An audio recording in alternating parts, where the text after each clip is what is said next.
Welcome to Mixin' with Robin. Today we are making a pineapple pie. Today is March 1st, so we're moving into spring, and this is a fantastic pie to have in the spring, the summer, whenever. We actually have it at all our holiday meals. So let's get after it, and we right now have a stick of butter already melted in our bowl. To that, we are going to add 1.5 cups of sugar. And then we're gonna mix our sugar, and we're gonna add cornmeal to this, which is really strange. I know that sounds really weird, but this is a recipe that my mother grew up with on a farm, and I believe her aunt used to make it, and she loves this pie. My husband, this is his favorite pie, absolutely loves this pie.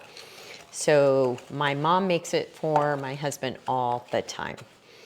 And now we are gonna add 3 beaten eggs to this, so we can thin this out just a little bit, and then we'll add our cornmeal into there. So I would definitely put your eggs into a separate bowl. Get them whipped up, without the shell preferably. All right, so now we've got our eggs mixed. And again, just make sure you don't put your eggs in here until that butter is cooled down a little bit, okay? So get that mixed in with your sugar and your butter that you already have in your bowl. Hopefully you guys will all try this maybe at your Easter brunch. Easter is going to be at the end of March this year, so this would be a fun thing to have. So now to this, we're going to add our 2 tablespoons of cornmeal, which is a really unique ingredient to be putting into a pie, in the filling. It's kind of weird. And you would think that it tastes really weird and that you would, but you don't even know the cornmeal's in there. It just gives it this really good custardy kind of texture in here. So we've got our sugar, we have our eggs, our stick of butter, and now the main ingredient, the pineapple. So the recipe is super old-fashioned. So it calls for an 8-ounce, like a tuna-sized can, which is probably, on the recipe, it says like an 8-ounce kind of can, but I think they're more like a 4 to 6. So just spoon some off, try and leave some of the juices with it, okay? And when you get to a little over 1/2 cup, you should be good. And spoon a little bit of that juice in there as well, because you don't want a ton of juice, but you also don't want a ton of just pineapple. So put that in. And we're gonna do a teaspoon of vanilla in this.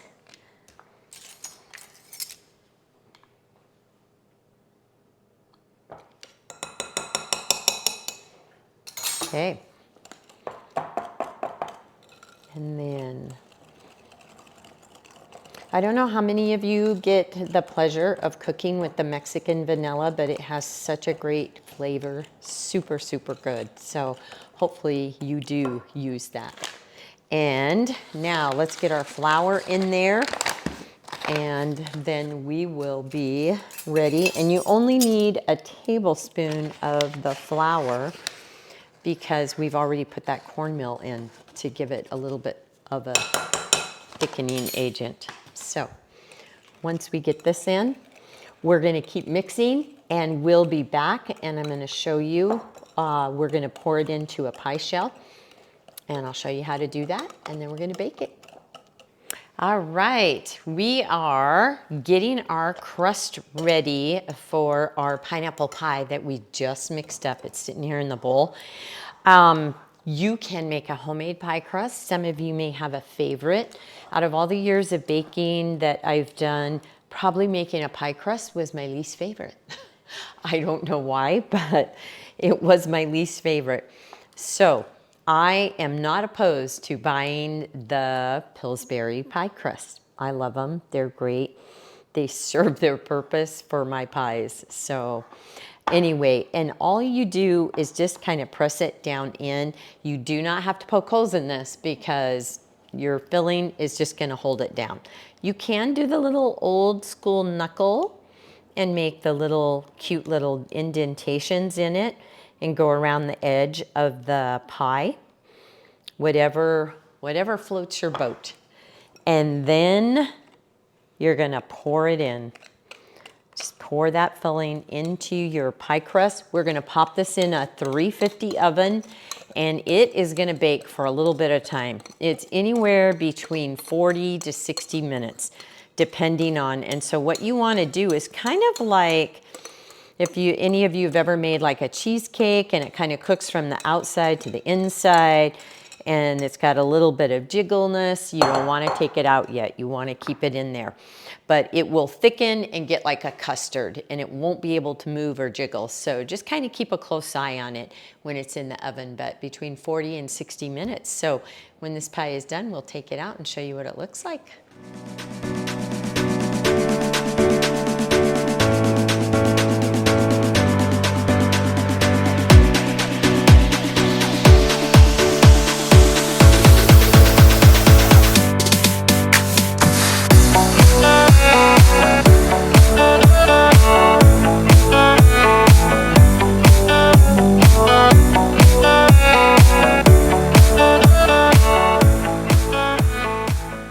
All right, we got our pineapple pie out of the oven, and we're gonna slice it and we're gonna try a bite and see. I hope you really go to our YouTube channel and try this pie.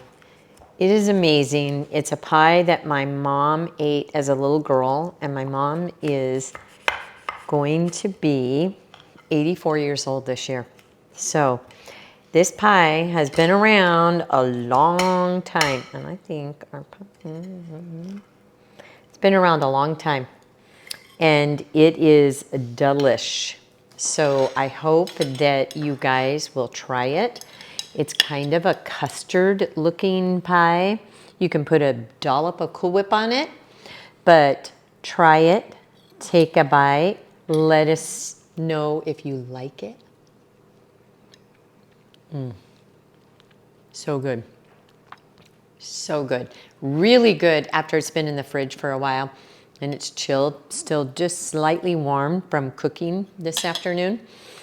But go to our YouTube channel, give us a subscribe and a like, and I hope you continue to watch our videos and make the recipes your own, make it fit your family, make it fit your taste buds. And as always, every day may not be a good day, but there is good in every day. So find the good and share a piece of pineapple pie with someone you love.